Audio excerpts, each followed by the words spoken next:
ये Pakistan penal code का chapter number 17 है और इसमें हमने मल्टीपल जो सब कीन्स हैं उसको ऑलरेडी कवर किया है, जैसे टिप्ट है, एक्सटॉर्शन है, रॉबरी, डिकॉयटी, हाईजैकिंग।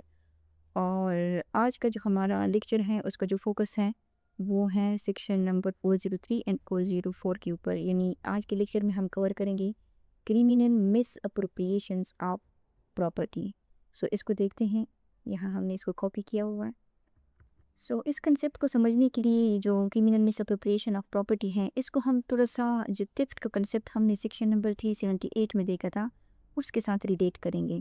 क्योंकि थेफ्ट की डिफिनेशन में हमने ये देखा था कि प्रॉपर्टी जो है वो टेक अवे होती हैं और किसी विदाउट कॉन्सेंट होती हैं, ठीक है।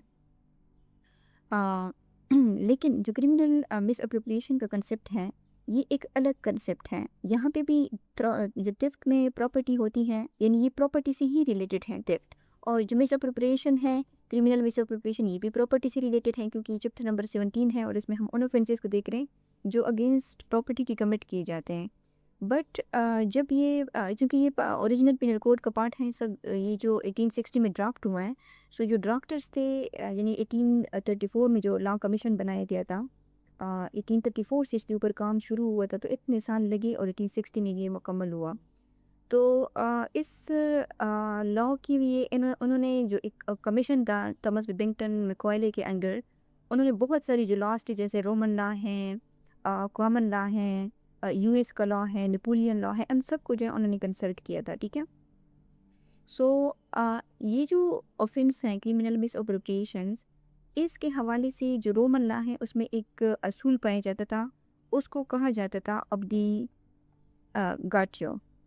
ये जो ऑब्लिगोटियो का कंसेप्ट था, इसका मतलब ये था कि फॉर एग्जांपल अगर कोई शख्स जो है वो रास्ते में जा रहा है, उसको कोई चीज़ जो है वो मिल जाती है और वो उसको उठा लेता है। तो फिर अगर वो उसको उठा लेता है, उसको दबा दबा लेता है, दबा लेता मीन्स कि वो अपने पास कीप कर लेता है, उसको रख लेता है, अपने इस्तेमाल में रखता है या उसको बेच देता है। तो फिर उसके ऊपर सिविल लाइबिलिटी जो है वो अराइज होती थी। अब यहाँ पे भी तो प्रॉपर्टी जो है वो प्रॉपर्टी ही रिलेटेड है, लेकिन क्योंकि थेफ्ट के कंसेप्ट में अगर हम ये देखें कि थेफ्ट में जो ऑफेंडर होता है वो खुद किसी की प्रॉपर्टी जो है उसकी विदाउट कंसेंट जो है लेता है। तो फिर यहाँ पे भी क्रिमिनल मिसअप्रोप्रिएशंस में भी यानी इस कंसेप्ट में भी जो ओनर होता है वो अपनी प्रॉपर्टी से महरूम हो जाता है, और थेफ्ट में भी वो अपनी प्रॉपर्टी से महरूम होता है। लेकिन अगर कोई ऐसी सिचुएशंस हो कि जहाँ पे आपको कोई चीज़ जो है वो पड़ी हुई मिले या आपके पास कोई चीज़ जो है उसकी पोजीशन गुड फेथ में आए, तो फिर वो थेफ्ट के अंदर फॉल नहीं करती थी। क्योंकि थेफ्ट में जो प्रॉपर्टी होती है वो डिसऑनेस्टी यानी बैड इंटेंशन के साथ जो ऑफेंडर है वो लेता है। जबकि इस सूरत में कि क्रिमिनल मिसअप्रोप्रिएशन की सूरत में या तो आपके पास प्रॉपर्टी गुड फेथ में आती है, ठीक है। आप जब आप उस प्रॉपर्टी को लेते हो तो उसके आप उस वक्त आपकी जो इंटेंशन होती है वो बैड नहीं होती, डिसऑनेस्ट नहीं होती। इसलिए इसकी जो डिफिनेशन थी यानी जो कंसेप्ट था ये थेफ्ट के साथ क्लैश कर रहा था। जब उन्होंने जो इंग्लिश जो कॉमन लॉ है उनको जब कंसल्ट किया, तो इंग्लिश जो कॉमन लॉ है उसमें एक कंसेप्ट यानी एक प्रिंसिपल पाया जाता था और उसको कहते हैं finders of goods doctrine. Finder of goods doctrine यानी कि अगर कोई गुड्स जो है, कोई चीज़ जो है, अगर वो किसी को मिल जाए तो फिर क्या सूरत हाल हो।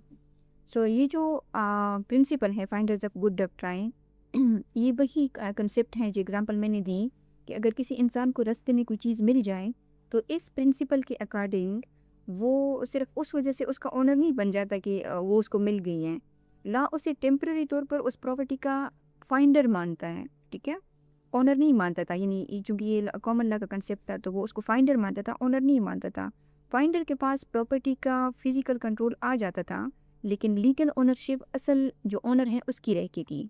अब यहाँ पे देखें दो सिचुएशंस होती हैं अगर हमें कोई चीज़ मिल जाए, तो एक सिचुएशंस भी नहीं होती हैं कि हम अपनी जो रीजनेबल कोशिश है वो करें कि हम ओनर को ढूंढें और उसकी जो प्रॉपर्टी है वो वापस कर लें। ये जो तरीका है ये तो लॉफुल है। और जो दूसरा तरीका है वो ये है जो अगर प्रॉपर्टी हमें मिल जाए तो हम उसको अपनी समझ कर इस्तेमाल करना शुरू कर दें या उसको सेल कर दें। जो दूसरा तरीका है वो क्या है, वो एक डिसऑनेस्ट तरीका है। ये जो दूसरा तरीका था ये लॉ में पनिशेबल नहीं था, क्यों? क्योंकि वहाँ पे तो जो कॉमन लॉ में लरसेनी का कंसेप्ट भी मौजूद था। लरसेनी आज का जो थेफ्ट है उसके साथ रिलेवेंट है। और दूसरे तरीके को लॉ पनिश क्यों नहीं कर देता कि क्योंकि प्रॉपर्टी ओनर की पोजीशन से फोर्स या स्टील के ज़रिए से नहीं निकाली गई होती थी, ठीक है? प्रॉपर्टी तो पहले ही लॉस्ट हो चुकी थी, सो जो थेफ्ट के इंग्रेडिएंट्स हैं वो तो कंप्लीट ही नहीं होते थे, सो इस वजह से लॉ यहाँ पे साइलेंट था। यानी जो टेकिंग थी इस सूरत में मिस क्रिमिनल मिस अप्रोप्रिएशन के ज़रिए के केस में टेकिंग लॉफुल थी, लेकिन कीपिंग जो है वो अनलॉफुल बन जाती थी। सो ये जो गैप था इसको फुलफ़िल करने के लिए इस कंसेप्ट को ये जो सेक्शंस हैं criminal miss appropriation of property, इसमें 2 सेक्शन हैं 403 और 404। तो इनको इंसर्ट किया गया, ठीक है? इस लूप होल को कवर करने के लिए। सो यहाँ पे जो ड्राफ्टर्स थे उन्होंने जो कॉमन लॉ कंसेप्ट लरसीनी था उसको रिजेक्ट किया और यहाँ पे एक नया जो ये कंसेप्ट है क्रिमिनल मिसअप्रोप्रिएशन का, इसको जो है वो यानी इंसर्ट किया। और ये जो लॉ है ये कि क्रिमिनल मिसअप्रोप्रिएशंस, इसका यानी इसमें उन्होंने ये डिस्क्राइब किया कि पहले लम्हे जो कोई इनोसेंट डिलीवरी होती है प्रॉपर्टी की या जो एक्विजिशंस होती हैं वो तो मौक हैं, जैसे अगर किसी को कोई चीज़ जो है मिल जाती है। लेकिन जैसे ही उसके ऊपर ये हकीकत खुल जाती है यानी डिस्कवरी ऑफ मिस्टेक, तो उसके बाद अगर उसने माल को अपना बनाया या उसको सेल किया तो फिर जो है ये क्या बनेगा, ये एक ऑफेंस बनेगा। सो ये जो फाइंडर्स ऑफ गुड डॉक्ट्राइन का कंसेप्ट है ना, इसको इसी सेक्शन का जो एक्सप्लेनेशन नंबर 2 है उसमें भी हम देखेंगे, ठीक है? ये एक्सप्लेनेशन नंबर 2 इसमें भी हम देखेंगे। सो ये तो सेक्शन नंबर 403 की लीगल हिस्ट्री हो गई। चूँकि इस मिनी चैप्टर में 2 सेक्शंस हैं और जो सेक्शन नंबर 404 है वो बात करता है dishonest misappropriation of property possessed by deceased persons eight the time of his death. अब यहाँ पे एक और सिचुएशन थी और वो सिचुएशंस ये थी कि क्योंकि ये लॉ बना रहे थे सब कॉन्टिनेंट के लिए, तो वहाँ तो आमतौर पर उस दौर में उन्होंने जो ड्राफ्टर्स थे उन्होंने एक चीज़ नोटिस की कि उस दौर में जो क्लोरिया है, सॉरी, हाँ, कॉलरा की जो बीमारी थी या जो ताउन था और या और भी जो संगीन बीमारियां थी उसकी वजह से लोग बहुत ज़्यादा मर जाते थे, यानी ऐसे सड़कों पर ही लोग मर जाते थे। तो फिर उनके पास अगर प्रॉपर्टी होती थी, जैसे अगर कोई खातून मर गई है उसके पास उसने सोना पहना, ज़ेवरात पहनी हुए हैं, या किसी के पास कोई वेल्यूएबल डॉक्यूमेंट्स है या कोई और ऐसी चीज़ है जो जो जो डिसीज पर्सन है यानी जिसकी डेथ जो है वो हो जाती थी, तो फिर लोग क्या करते थे कि वहाँ के जो मौजूद लोग होते थे या उनके नौकर चाकर या कोई लाश उठाने वाले जो लोग थे, वो क्या करते थे कि वो उस प्रॉपर्टी को जो है उसके जिस्म से, यानी चाहे सोना है, कैश है या कोई और चीज़ है, वो दस्ती तौर पर निकाल कर भाग जाते थे। अब जो ड्राफ्टर्स थे उनके सामने ये भी सिचुएशंस थी कि अब भाई मरने वाला तो मर गया है, ठीक है, उसका तो जो लीगल वजूद है वो ख़त्म हो गया है। लेकिन उनकी जो लीगल हेयर्स हैं, चूँकि उस दौरान जो ट्रांसपोर्टेशन थी वो भी आज के दौर की तरह नहीं थी कि यानी फॉर एग्जांपल अगर कोई किसी और शहर में मर जाता था तो फिर उनको जो लीगल हेयर्स होते थे वो बहुत उनको दुश्वार रास्तों से या दूर दराज इलाकों से सफ़र करके उनको पहुंचना होता था और ये बहुत मुश्किल होता था, ठीक है? सो ये जो दरमियानी वक्त था जिसमें जो डेड बॉडी कमाल यानी उसकी जो लीगल हेयर्स हैं उस तक अप्रोच करें डेड बॉडी तक, तो इस दरमियानी वक्त में जो डेड बॉडी के पास अगर कोई माल है तो उसकी जो लीगल कस्टोडियन है वो कौन होंगे। और इस सिचुएशंस में इसके ऊपर थेफ्ट कमिट करना जो है वो भी लीगली यानी टेक्निकली वो ठीक नहीं था, क्योंकि अगर टेक्निकली देखा जाए तो जो डेड बॉडी है वो जो थेफ्ट की डिफिनेशन थी कि पर्सन एंड पोजीशन जो जो लॉ में मौजूद थी, वो पर्सन एंड पोजीशन तो नहीं है, ठीक है? क्योंकि पर्सन जो है वो तो ऑलरेडी डेड हो चुका है। सो इस वजह से ये जो सेक्शन नंबर 404 है इसको ड्राफ्ट किया गया। यानी इसमें उस अमल को, उस एक्ट को ऑफेंस बना दिया गया कि फॉर एग्जांपल अगर किसी मुर्दे का माल जो है जो ऑलरेडी बेबस है, अगर उस पे डाका कोई मारेगा तो फिर उसकी जो पनिशमेंट होगी ना वो आम जो मिसअप्रोप्रिएशन होगी, जो सेक्शन हम 403 में देखेंगे उससे डबल हो सकती है। सो अब हम आते हैं अपने सेक्शन नंबर 403 की तरफ। ये बात करता है डिसऑनेस्ट मिसअप्रोप्रिएशन ऑफ प्रॉपर्टी। सो इसकी जो डिफिनेशन है ये आप देख सकते हैं, ये सिर्फ एक लाइन की डिफिनेशन है, लेकिन उसके साथ साथ यहाँ पे आपको दो एक्सप्लेनेशन भी देखने को मिलेंगी और 10 इलस्ट्रेशन जो है वो इस सेक्शंस के लिए दी गई है, ठीक है। सो जो एक्सप्लेनेशन और इलस्ट्रेशंस होती हैं वो जो एक्चुअल लॉ होता है उसका पार्ट होता है, आप ठीक है। और इसका मकसद ये था कि जो लेजिस्लेचर है उनको पता था कि अगर वो सिर्फ जो डिफिनीशन है वो लिख दी जाए तो लोग इस सेक्शन को समझ नहीं पाएंगे, इसलिए जो एक्चुअल लॉ है वो सिर्फ डिफिनीशन नहीं बल्कि उसकी जो एक्सप्लेनेशन और इलस्ट्रेशन है वो भी है। सो इसका जो टेक्स्ट है ये कहते हैं कि हु एवर डिसऑनेस्टी, जब हम टेक्स्ट की डिफिनेशन देख रहे थे तो उसमें भी ये लिखा हुआ था हु एवर डिसऑनेस्टी। ये कहते हैं कि whoever dishonestly misappropriates or converts to his own use any movable property shall be punished with imprisonment of either description, may extend to 2 year or fine or both। Theft की definition कितनी थी simple theft की? 3 year. यहाँ पे criminal misappropriation की definition कितनी है? 2 year, जो 2 ईयर तक एक्सटेंड हो सकती हैं। सो यहाँ पे लिखा हुआ है हु एवर डिसऑनेस्टली। अब ये डिसऑनेस्टी का कंसेप्ट हमें कहाँ पे मिलता है? ये हमें पाकिस्तान पिनल कोड का जो सेक्शन नंबर 24 है वो कहता है कि अगर कोई काम कोई चीज़ जो है इस इंटेंशन की साथ की जाए कि आप रॉन्गफुल गेन हासिल करना चाहें अपने लिए या किसी दूसरे शख्स को रॉन्गफुल लॉस जो है पहुंचाएं तो वो डिसऑनेस्टी होगा। अब जो रॉन्गफुल गेन है, रॉन्गफुल लॉस है, इसको पाकिस्तान पिनल कोड का जो सेक्शन नंबर 20 की है वो डिफाइन करता है। Wrongful gain is gained by unlawful means of property to which the person gaining is not legally entitled। यानी एक आप ऐसी प्रॉपर्टी से आप कोई फ़ायदा जो है अनलॉफुल मीन्स के ज़रिए से कोई फ़ायदा हासिल कर रहे हैं, ऐसी प्रॉपर्टी से जिसके लिए आप लीगली एंटाइटल नहीं हैं। और wrongful loss is the loss by unlawful means of property to which the person losing it is legally entitle. यानी जिसको नुकसान पहुँचाया जा रहा है या पहुंच रहा है वो शख्स जो है वो उसके लिए लीगली क्या है? एंटाइटल्ड है, ठीक है। और वो जो नुकसान जिसको पहुंचाया जा रहा है वो भी क्या होना चाहिए? अनलॉफुल मीन्स के ज़रिए से होना चाहिए। सो अगर कोई शख्स जो है यानी क्रिमिनल मिसअप्रोप्रिएशन में डिसऑनेस्टली ज़रूरी है। अगर कोई डिसऑनेस्टली मिसअप्रोप्रिएट करता है या कन्वर्ट करता है, मिसअप्रोप्रिएशन का मतलब होता है कि किसी और की प्रॉपर्टी को उस पर्पस के कंट्रेरी यूज़ करना जिस पर्पस के लिए वो तुम्हारे पास थी, या प्रॉपर्टी को अपनी समझ लेना। यानी यहाँ पे जो टर्म यूज़ हुआ है वो है मिस अप्रोप्रिएट्स। इसका मतलब ये है कि जैसे चोरी में लिखा हुआ था ना टेक, तो यहाँ पे ना तो टेक लिखा हुआ है ना स्टील्स लिखा हुआ है, ठीक है।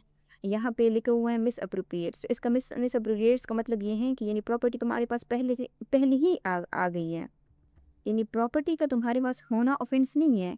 क्राइम उस वक्त पैदा होगा जब तुम उसका जो लीगल करेक्टर है उसको क्या करो? बदल लो।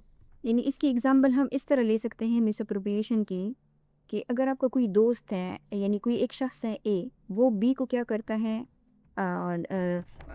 वो बी को जो है 10,000 रुपये बेचता है, लेकिन गलती से वो उसको क्या कर लेता है? 20,000 रुपये बेच देता है या 1 लाख रुपये बेच देता है। सिर्फ यानी एक डिजिट का फ़र्क होता है। 10,000 की बजाय 1 लाख का फ़र्क, 1 लाख का डिजिट सेंड कर देता है। अब यहाँ पे आपको पता है कि ये क्या है? ये मिस्टेक हुई है, लेकिन आप उसको इन्फॉर्म नहीं करते, ना उसको पैसे वापस करते हो, बल्कि पैसे जो हैं वो आप अपने पास से रख लेते हो, ठीक है। अब यहाँ पे ये थेफ्ट इस वजह से नहीं है कि आपने उसकी पोजीशन से तो उस चीज़ को डिसऑनेस्टली टेक नहीं किया, ठीक है। अगर सेम एग्जांपल हम इस तरह ले लें कि फॉर एग्जांपल अगर एक शख्स है वो एटीएम मशीन से पैसे निकाल रहे हैं और टेक्निकल एरर की वजह से 20,000 की बजाय यानी 2 लाख रुपए जो हैं वो मशीन निकाल लेती हैं। ऐसा होता नहीं है, लेकिन फिर भी अगर आपको मालूम हो कि मशीन से मिस्टेक हुई है और फिर भी आप सारा पैसे जो है अपने पास रख लेते हो, तो फिर भी ये थेफ्ट नहीं है, क्योंकि मशीन की पोजीशन से तुमने सीक्रेटली तो पैसे नहीं निकाले, लेकिन डिसऑनेस्टली अपने यूज़ के लिए उसको रख लिया। इस वजह से ये सेक्शन नंबर 3 के अंडर 403 के अंडर फॉल करेगा। अब जो दूसरा टर्म यूज़ हुआ है वो है कन्वर्ट। देखें, मिसअप्रोप्रिएशन और कन्वर्जन में फ़र्क ये है कि मिसअप्रोप्रिएशन में प्रॉपर्टी को अपना बना लेना होता है, यानी सेम प्रॉपर्टी को आप यूज़ कर रहे होते हो, अपने यूज़ के लिए करते हो। और जो कन्वर्जन है उसका मतलब ये है कि प्रॉपर्टी की जो लीगल या फिजिकल आइडेंटिटी है उसको अपने बेनिफिट के लिए आप बदल देते हो। यानी फॉर एग्जांपल इसकी मिसाल हम इस तरह ले सकते हैं कि ए को बी की जो गोल्ड चेन है वो मिल जाती है। अब ए क्या करता है कि उस गोल्ड को पिघला कर जो है उससे रिंग बना लेता है, तो ये क्या हो गई? कन्वर्जन हो गई। या फॉर एग्ज़ाम्पल अगर आपको कोई चेक मिल जाता है और आप उसको क्या कर लेते हो, कैश करवा लेते हो, तो ये भी कन्वर्जन है। या अगर कोई फॉरेन करेंसी मिल जाती है और आप उसको एक्सचेंज करवा के रुपए में चेंज कर लेते हो, तो ये भी कन्वर्जन है। यानी कन्वर्जन का मतलब ये है कि आपने उस प्रॉपर्टी का जो स्टेटस है या जो शक्ल है वो बदल दी, तो ताकि वो आपकी अपनी ज़ाती चीज़ लगे या उसको क्या करें, आगे सेल करें। Okay, whoever dishonestly misappropriates or convert to his own use, ठीक है, इसकी समझ आपको आ गई है। एनी मूवेबल प्रॉपर्टी, यहाँ पे शर्त क्या है कि मूवेबल प्रॉपर्टी है। जैसे हमने थेफ्ट में भी देखा था ना कि मूवेबल प्रॉपर्टी होनी चाहिए, क्योंकि लॉ जो है वो इमूवेबल प्रॉपर्टी की थेफ्ट को मानता ही नहीं है। जैसे ज़मीन मकान, उनकी तो चोरी हो ही नहीं सकती, ठीक है। सो ये कहते हैं कि अगर कोई डिसऑनेस्टली किसी चीज़ को मिसअप्रोप्रिएट करता है या उसको अपने यूज़ के लिए कन्वर्ट करता है किसी मूवेबल प्रॉपर्टी को, तो फिर वो जो हु एवर होगा उसको पनिशमेंट मिलेगी, इम्प्रिजनमेंट की, ईदर डिस्क्रिप्शन जो एक्सटेंड हो सकती हैं 2 ईयर्स तक, या उसके ऊपर फ़ाइन लगेगा, या इम्प्रिजनमेंट प्लस फ़ाइन दोनों उसके ऊपर लग सकते हैं। अब ये जो इम्प्रिजनमेंट है ये क्या है, ये टाइप ऑफ पनिशमेंट है, और जो टाइप ऑफ पनिशमेंट है ये हमें पाकिस्तान पीनल कोड का जो सेक्शन नंबर 53 है वो बताता है। सो अगर हम सेक्शन नंबर 53 को देखें पाकिस्तान पीनल कोड, तो ये हमें बताता है 10 किस्म की पनिशमेंट के बारे में, और ये हमें जो इम्प्रिजनमेंट की पनिशमेंट है वो हमें ये बताता है। ये हम देख सकते हैं चैप्टर नंबर 3 पनिशमेंट 53। सो इसमें ये जो 8 नंबर वाली है ये इम्प्रिजनमेंट है, ठीक है। ये कहते हैं कि इम्प्रिजनमेंट 2 टाइप्स की होती है, 2 डिस्क्रिप्शन की, सिंपल और रिगरस। तो जब ईदर डिस्क्रिप्शन लिखा होता है, ओके, ये इसको ये 10th वाली जो फाइन है ये भी इसी लिस्ट से दी गई है। जब ईदर डिस्क्रिप्शन लिखा होता है तो इसका मतलब है कि वो कोर्ट की डिस्क्रिप्शन के ऊपर है कि वो चाहे तो सिंपल इम्प्रिजनमेंट दे, चाहे तो वो रिगरस इम्प्रिजनमेंट दे। अब यहाँ पे लिखा हुआ है मे एक्सटेंड, इसका मतलब है कि जो 2 ईयर है वो फिक्स टाइम पीरियड नहीं है इम्प्रिजनमेंट का। ये 2 साल तक उसकी जो सज़ा है वो एक्सटेंड हो सकती है, यानी 1 साल भी हो सकती है, 6 महीने, 2 महीने भी हो सकती है। या तो कोर्ट उसके ऊपर फाइन लगाएगी या इम्प्रिजनमेंट प्लस फाइन दोनों उसके ऊपर लग सकती हैं। ओके, सो अब हम इसकी जो इलस्ट्रेशंस हैं उसको देखते हैं। फॉर जो इलस्ट्रेशन नंबर ए है, ये कहते हैं कि A takes property belonging to Z out of ji position in good faith. ये क्या करता है कि प्रॉपर्टी लेता है, ये वो वाला टेक्स है, ये टिफ्ट में होता है, और वो जो प्रॉपर्टी है वो किसकी है, वो जी की है, out of ji position in good faith, यानी गुड फेथ में वो उस प्रॉपर्टी को लेता है। फॉर एग्जांपल ए का अम्ब्रेला है और बी ये समझता है कि ये मेरा है, मेरा है, ठीक है। असल में वो जी का, ए जी के पास एक अम्ब्रेला है, ए उस अम्ब्रेला को उठाता है, ठीक है, और ये समझता है कि ये मेरा अम्ब्रेला है, यानी दोनों का कलर भी सेम हो सकता है या साइज़ भी सेम हो सकता है, ठीक है, लेकिन गुड फेथ में वो उसको क्या करता है, उठाता है।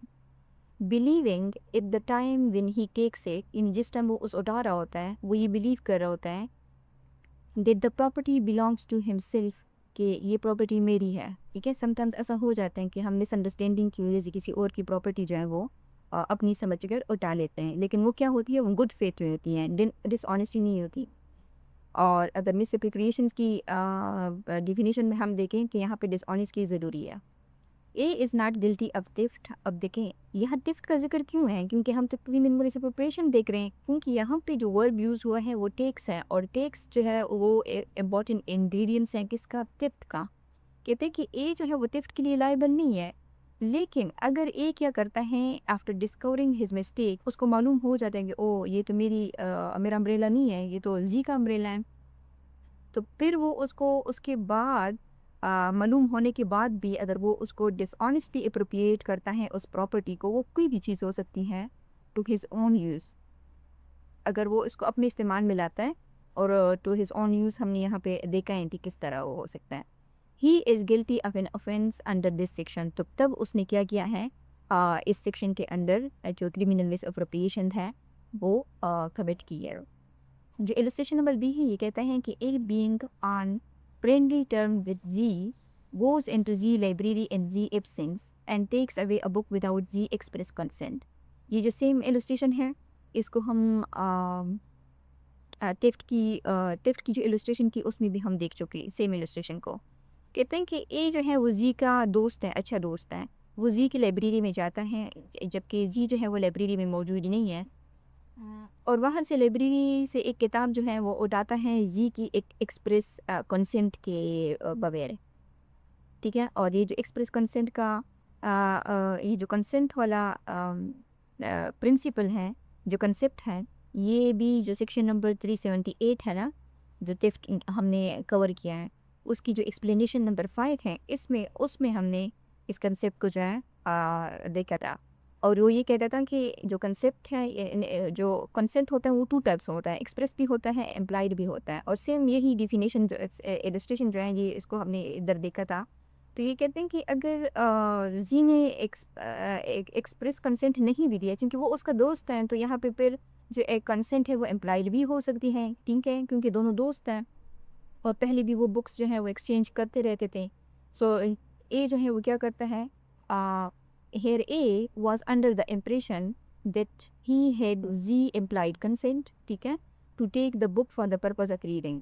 तो वो ये समझते हैं कि यानी जी उसको कुछ नहीं कहेगा क्योंकि वो उसका दोस्त है, तो उसके पास एम्प्लॉयड कंसेंट मौजूद है, क्योंकि कंसेंट के लिए ज़रूरी तो नहीं है कि कोई ज़ुबान से कहे कि हाँ भाई आप किताब ले लो, ठीक है।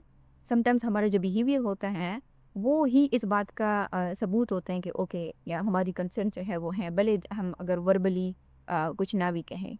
तो ए इज़ नॉट कमिटेड थे, ए ने क्योंकि यहाँ पे लिखे हुए हैं ना अगेन टेक्स, ठीक है, और बी की पोजीशन से प्रॉपर्टी उठाई है, इन बुक उठाई है, तो ए ने थेफ्ट कमिट नहीं किया, क्यों, क्योंकि उसके पास इम्प्लॉय कंसेंट मौजूद है।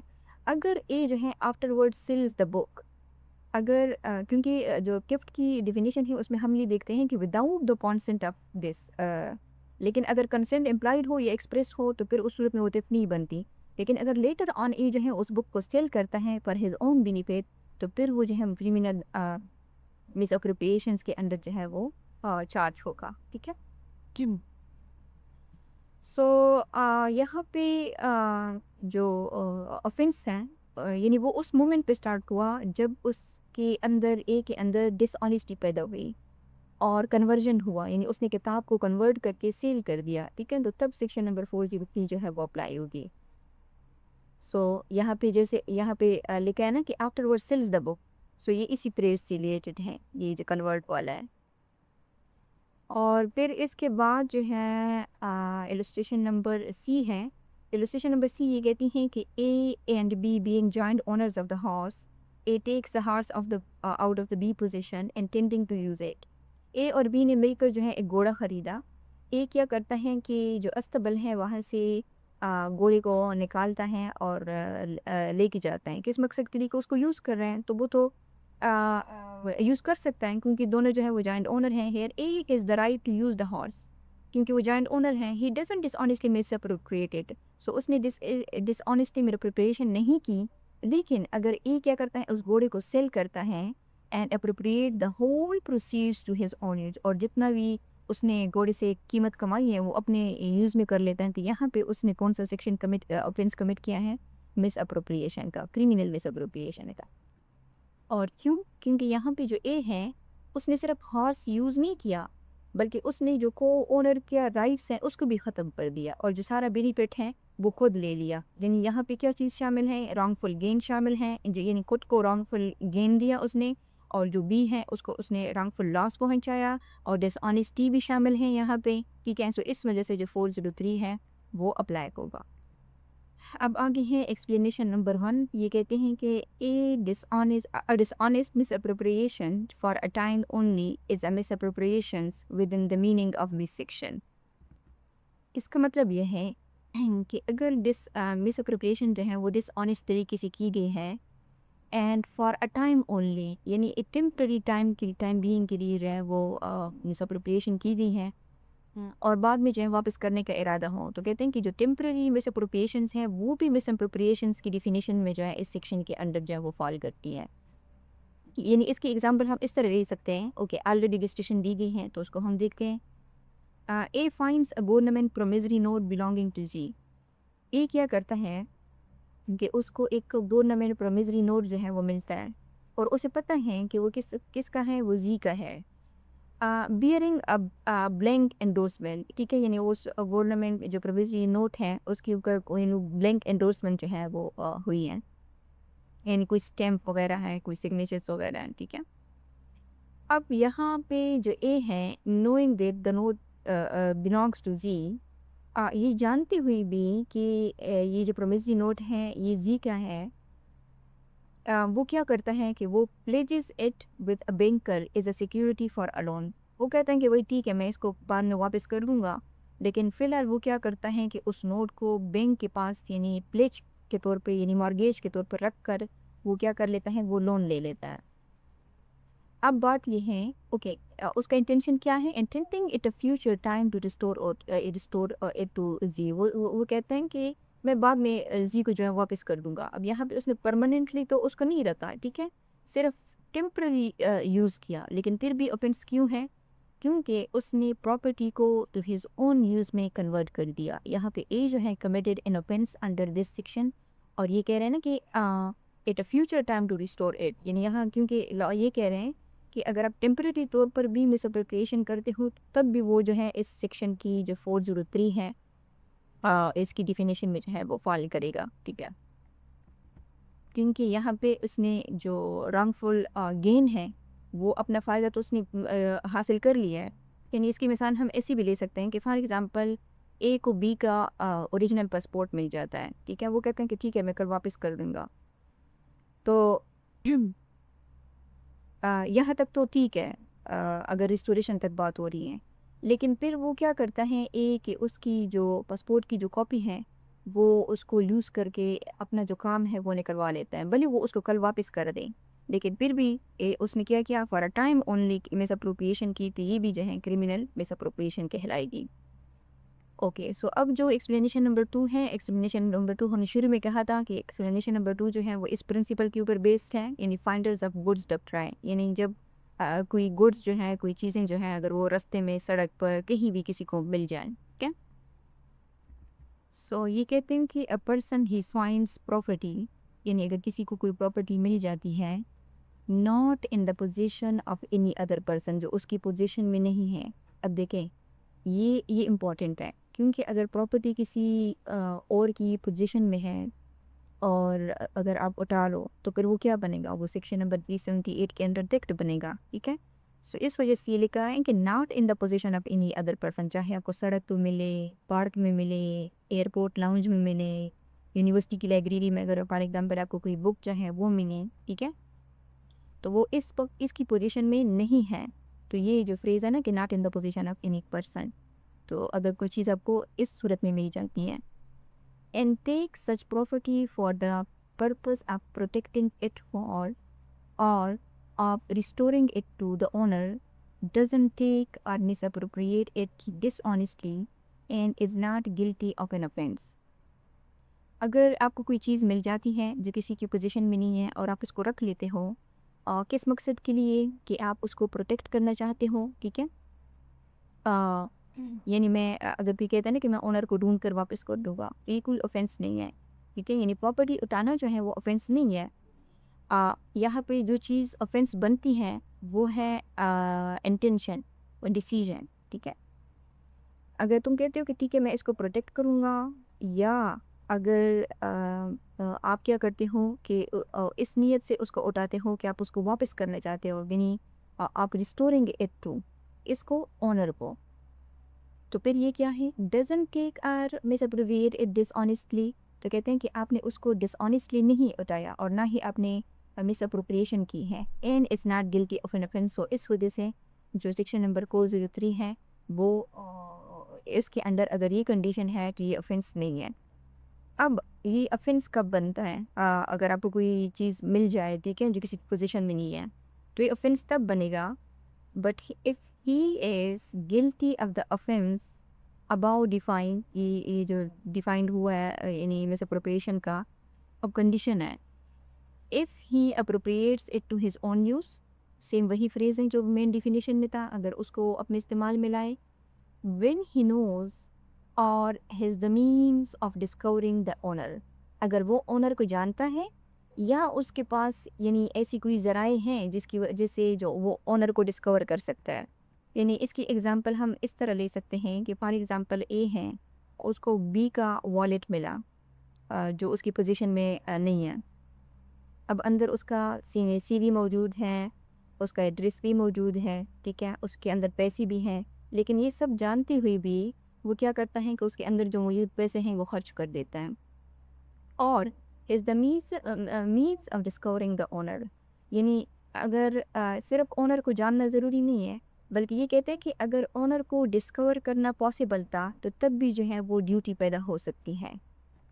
यानी फॉर एग्जांपल आपको कोई फ़ोन मिलता है, आपको नहीं पता कि इसका ओनर कौन है, लेकिन सिम जो है वो एक्टिव है, जो इमरजेंसी कॉन्टैक्ट हैं वो उसके ऊपर लिखा हुआ है, ठीक है। अगर कोई वॉलपेपर है उसके ऊपर कोई नंबर लिखा हुआ है, तो तुम उसके ज़रिए से ओनर को डिस्कवर कर सकते हो, ओनर तक पहुंच सकते हो। लेकिन फिर भी अगर तुम फ़ोन को रीसेट कर लो और उसको बेच दो, तो फिर यहाँ पे क्या होगा, यहाँ पे क्रिमिनल जो मिसअप्रोप्रिएशन है वो एस्टेब्लिश होगी। क्यों? क्योंकि ओनर को पता लगाना चाहे वो पॉसिबल था। और आगे ये कह रहे हैं कि और before he has use reasonable means to discover and give notice to the owner and has kept the property a reasonable time to enable the owner to claim it. अब यहाँ पे जो रीजनेबल मीन्स का concept है, इसका मतलब क्या हो सकता है पाकिस्तान के कंटेक्स्ट में अगर देखें कि रीज़नेबल एफर्ट क्या हो सकती है। मिसाल के तौर पर अगर हमें कोई चीज़ मिलती है, हम पुलिस स्टेशन में रिपोर्ट करते हैं। अगर हमें यूनिवर्सिटी की लाइब्रेरी में कोई चीज़ मिलती है, तो हम जो लाइब्रेरियन हैं उनको दे दें, ठीक है। अगर किसी हाउसिंग सोसाइटी में हमें कोई चीज़ मिलती है तो उनका जो ऑफिस है उनको दे दें। या अगर हमें कोई ऐसी चीज़ मिलती है जो बैंक से रिलेटेड हो, तो हम बैंक को, यानी जैसे ATM वगैरह है, तो उसके ऊपर हेल्पलाइन नंबर लिखा होता है, तो अगर हम उनको इन्फॉर्म करें, ठीक है। तो ये सारी चीज़ें क्या हैं, ये आती हैं रीजनेबल मीन्स में। अ, किससे to discover and give notice to the owner. यहाँ पे सिर्फ ओनर का पता लगाना जो है वो काफ़ी नहीं है, बल्कि उसको give notice to the owner, उसको इन्फॉर्म करना भी ज़रूरी है, ठीक है। जैसे फॉर एग्जांपल अगर किसी को वॉलेट मिलता है, उसमें से NIC एड्रेस जो है वो मिल जाता है, लेकिन फिर आप कहते हो कि मुझे पता है कि किसका है, लेकिन मैं कंटेक्ट नहीं करूँगा, तो ये फिर सेक्शन नंबर जो 2 है उसके एक्सप्लेनेशन नंबर 2 के अंडर आएगा, क्योंकि आप यहाँ पे जो ओनर है उसको नोटिस तो नहीं दे रहे। से यहाँ पर जो एक्सप्लेनेशन नंबर 2 है उसकी जो रिक्वायरमेंट्स हैं उसको वायलेट हो रहे हैं वो। And his gift the property a reasonable time, और उस प्रॉपर्टी को रीजनेबल टाइम के लिए रखना भी ज़रूरी है, to enable the owner to claim it, ताकि ओनर जो है वो इस काबिल हो कि वो उसको क्लेम कर सके। फॉर एग्जांपल अगर आपको कोई वॉलेट मिलता है और आप 10 मिनट के अंदर अंदर ही क्या कर दो, उसको बेच दो, तो फिर लॉ ये कहेगी कि तुमने ओनर को क्लेम करने का रीजनेबल चांस ही नहीं दिया। अब ये जो रीजनेबल टाइम है, इसके हवाले से ये कहते हैं कि व्हाट आर रीजनेबल मीन्स और what is reasonable time in such a case is a question effect. तो रीजनेबल मीन्स क्या है या रीजनेबल टाइम क्या है, ये वेरी करता है और डिपेंड करता है हर केस के नेचर, फिक्स और सरकमस्टांसिस के ऊपर। इस वजह से ये कहते हैं कि ये नेचर ऑफ क्या है, क्वेश्चन ऑफ फैक्ट है। यानी ये जो रीजनेबल मीन्स हैं या रीजनेबल टाइम है, ये क्या है, ये फिक्स्ड नहीं है। ये जैसे यहाँ पे लिखा है ना कि क्वेश्चन ऑफ फैक्ट है, तो क्वेश्चन ऑफ फैक्ट का मतलब ये होता है कि जज जो है वो एविडेंस देखकर ये डिसाइड करेगा। फॉर एग्जांपल अगर किसी को वॉलेट मिलता है तो वो दो दिन बाद अगर उसको ओनर मिल गया तो ठीक है, ये रीजनेबल टाइम है, सही है, रिपोर्ट कह सकती हैं कि ओके ठीक है। या अगर कोई दूसरा केस है उसमें अपने 6 महीने तक किसी को बताया ही नहीं, तो फिर तो ये रीजनेबल नहीं है ना। सो आगे ये कह रहे हैं कि it is not necessary that finder should know who is the owner of the property, कि ये ज़रूरी नहीं है कि फाइंडर जो है उसको एग्जैक्टली पता हो कि इसका ओनर जो है वो कौन है, ठीक है। एग्जैक्ट ओनर का पता होना ज़रूरी नहीं है, और that any particular person is the owner of it, ना ही आपके लिए ये ज़रूरी है कि ओके फलां शख्स जो है ये इसका क्या है, ओनर है। सफिशेंट चीज़ क्या है, सफिशेंट ये है if in the time after appropriating as, जिस वक्त आपको कोई मान जो है वो मिला, he doesn't believe it to be his own property, बस इतना काफ़ी है कि तुम्हें पता हो कि भाई ये मेरा तो नहीं है, बस बात ख़त्म हो गई थे। आगे, or in good faith believes that the real owner can't be found, या आप गुड फेथ में बिलीव करते हो कि ओके अब इस कोई हुई चीज़ का जो मालिक है उसका मिलना जो मुश्किल है, ठीक है। यानी फॉर एग्जांपल आपको कोई चीज़ मिल जाती है, पुलिस में रिपोर्ट करते हो, कोशिश करके हो, कोई ऐसी चीज़ है जिसके ऊपर यानी कोई आइडेंटिटी वगैरह जो है मेंशन नहीं है, तो आप अपनी तरफ से कोशिश कर लेते हो, लेकिन फिर भी जो ओनर है वो नहीं मिलता, तो अब आप उस यानी गुड फेथ में ये बिलीव करते हो कि ओके जो ओनर है उसका मिलना मुश्किल है, अब नहीं मिलेगा और उस चीज़ को आप रख लेते हो, तो फिर जो एक्सप्लेनेशन नंबर 2 है ना, वो आपको प्रोटेक्शन प्रोवाइड करेगी। सो अब इसकी जो इलस्ट्रेशंस हैं, इलस्ट्रेशन ये कहती हैं कि A finds a rupee on the high road, यानी रास्ते में उसको रुपी मिल जाता है, not knowing to whom the rupee belongs, उसको नहीं पता कि ये किसका है, ठीक है। A picks up the rupee, उठाता है, here A has not committed the offence defined in this section, क्योंकि ये वही चीज़ है कि यहाँ पे वो गुड फेथ में बिलीव करता है कि अब इसका जो रियल ओनर है उसको कहाँ से ढूंढे, ठीक है।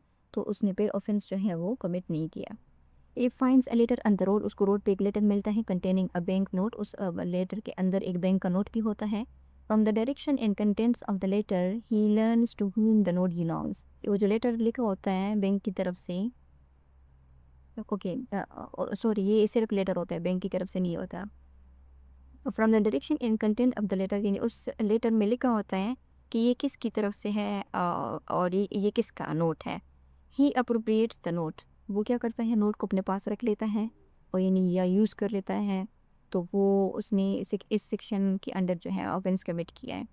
A points a cheque payable to bearer it, A जो है उसको एक बियरेज चेक जो है वो मिलता है। जो बियरेज चेक होता है ये वो चेक होता है जिसको बैंक में जो भी पेश करेगा उसको कैश जो है वो मिल जाता है, ठीक है। अगर उसको एक बियरेज चेक मिल जाता है, he can form no conjecture as to the person who has lost the cheque, कहते हैं कि वो जो ए है उसको किसी भी तरीके से यानी ये पता नहीं चलता कि भाई ये किस से गुम हुआ है, लेकिन the name of the person who has drawn the cheque appears, लेकिन जो ड्रॉयर होता है उसका नाम जायज़ है उसके ऊपर मेंशन होता है, ठीक है, जिसने ड्रॉ किया होता है। अब ये जो ड्रॉयर है ये क्या कर सकता है, ये ओनर तक पहुंच सकता है। A knows that this person can direct him to the person and whose favour the cheque was drawn, अब ए को पता है कि ओके ये जो ड्रॉयर है अगर मैं उस तक पहुंच जाऊंगा तो ये मुझे असली ओनर तक पहुंचा सकता है। A appropriate the cheque without attempting to discover the owner, वो ओनर को ढूंढे बगैर यानी कोशिश किए बगैर ही उसको क्या कर लेता है, अप्रोप्रिएट कर लेता है, तो वो गिल्टी होगा किसके लिए, क्रिमिनल मिस अप्रोप्रिएशन के लिए, section under section 403। A sees Z drops his purse with money in it. ए देखता है, क्या करता है, देखता है कि जी का पर्स जो है वो गिर गया है और उसमें पैसे भी हैं। ए उसको उठाता है with the intention of restoring it to Z, कि मैं जी को वापस करूँगा, लेकिन आफ्टरवर्ड्स यानी उस वक्त तो उसका जो इंटेंशन था वो डिसऑनेस्ट नहीं था, तो इसका मतलब है कि क्रिमिनल मिसअप्रोप्रिएशन नहीं थी, लेकिन बाद में वो उसको अप्रोप्रिएट कर लेता है टू हिज ऑन यूज़, ठीक है। फिर यहाँ पे ए जो है उसने ऑफेंस जो है वो कमिट कर लिया है। A finds a purse with money, यहाँ पे लिखा हुआ है finds a purse with money, यानी ये नहीं पता कि किसका है। जैसे यहाँ पे लिखा हुआ ना सी, यहाँ पे उसने देखा है कि भाई ये जो पर्स है ये जी का है, ये उसने गिरते हुए देखा, यहाँ उसको मिल गया है लेकिन उसे पता नहीं है कि ये जो पैसे हैं ये किसके हैं, not knowing to whom it belongs, ठीक है। He afterward discover that it belongs to Z, बाद में उसको पता चलता है कि ओ भाई ये तो जी के हैं। And appropriates it to his own use, अगर अपने यूज़ के लिए उसको कर लेता है, अप्रोप्रिएट कर लेता है, तो ए ने यहाँ पे क्रिमिनल मिस अप्रोप्रिएशन की, यानी यहाँ पे जो चीज़ इसको ऑफेंस से बनाती है वो क्या है, वो उसका इंटेंशन है, उसका डिसीजन है।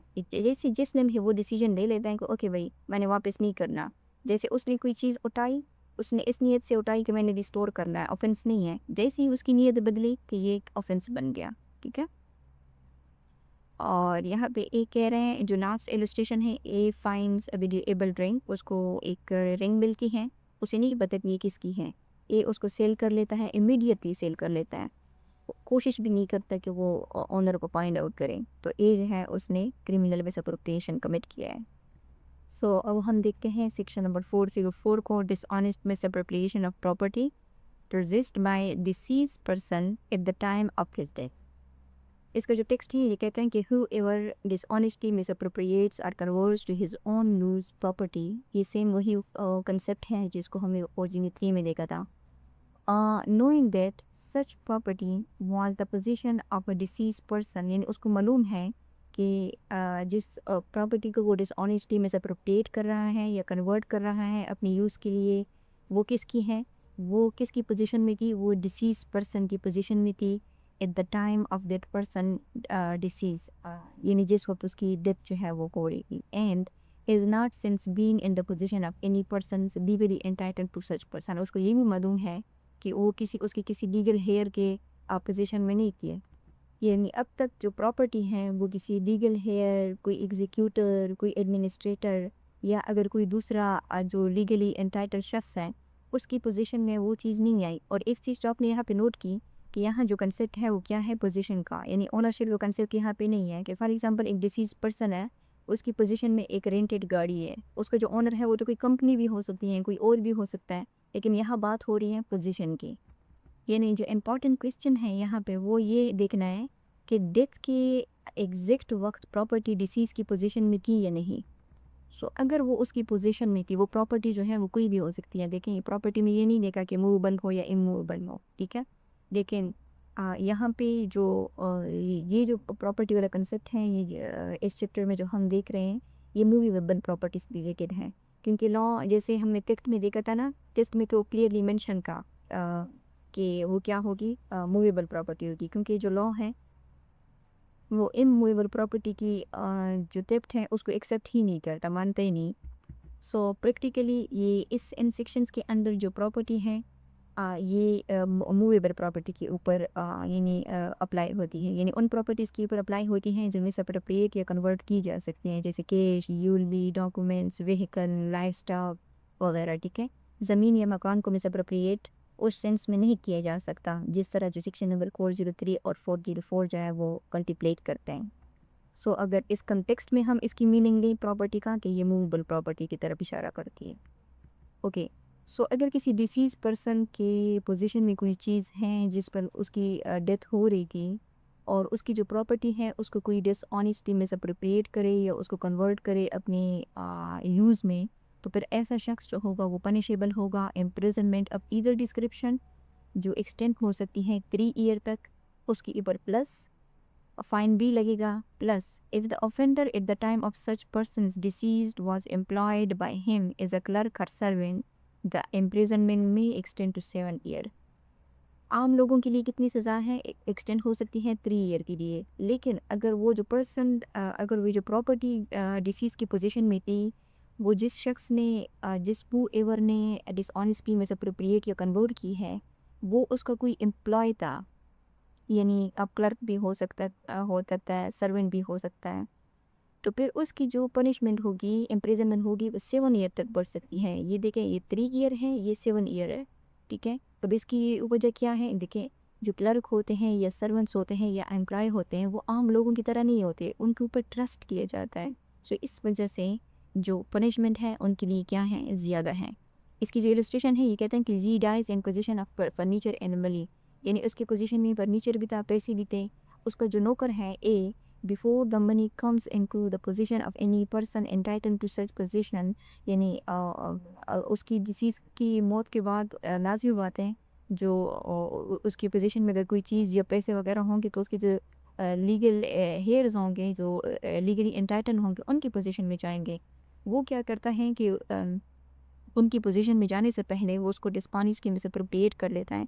A has committed the offence defined in this section, क्योंकि यहाँ पे ए जो है वो कौन है, वो सर्वेंट है, तो उसको 3 ईयर की पनिशमेंट नहीं मिलेगी, बल्कि उसकी जो पनिशमेंट है वो एक्सटेंड हो सकती है 7 ईयर तक। सो ये आज का हमारा लेक्चर था जिसमें हमने 2 सेक्शंस को कवर किया, सेक्शन नंबर 403 और सेक्शन नंबर 404। सो जो सेक्शन नंबर 403 है उसमें हमने ये देखा कि प्रॉपर्टी लाफुल या एक्सीडेंटल तरीके से मिलने के बाद डिसऑनेस्ट इंटेंशन पैदा होती है कि जो अक्यूज्ड होता है, ठीक है, और वो उसको डिसऑनेस्टली मिसअप्रोप्रिएट या कन्वर्ट कर देता है। जबकि जो सेक्शन नंबर 404 है उसमें हमने ये देखा कि डिसीज़ की प्रॉपर्टी को डेथ और लाफुल हेयर्स की पोजीशंस के दरमियान का जो ट्रांजिशन पीरियड है उसमें डिसऑनेस्ट मिसअप्रोप्रिएशन से यानी अगर कोई उस दौरान अगर उसको डिसऑनेस्टली मिसअप्रोप्रिएट करता है, ठीक है, तो ये सेक्शन जो है वो उस ट्रांजिशन को प्रोटेक्ट करती है। सो ये आज का हमारा लेक्चर था जिसमें हमने जो मिनी थीम है चैप्टर नंबर 17 का क्रिमिनल मिसअप्रोप्रिएशंस ऑफ प्रॉपर्टी उसको कवर किया। आई होप कि आपको वीडियो पसंद आई होगी। अगर आपने कुछ नया सीखा है तो आप इसको लाइक करें, अपने दोस्तों के साथ शेयर भी करें और चैनल के सब्सक्राइब भी करें। अगर इस लेक्चर के हवाले से आपको कोई क्वेश्चन हो तो आप कमेंट में ड्रॉप कर सकते हैं। या अगर इन वीडियोस के हवाले से आपकी कोई इम्प्रूवमेंट है, फिर सजेशंस इम्प्रूवमेंट्स के हवाले से फिर सजेशंस है, तो वो भी आप हमें दे सकते हैं। Thank you.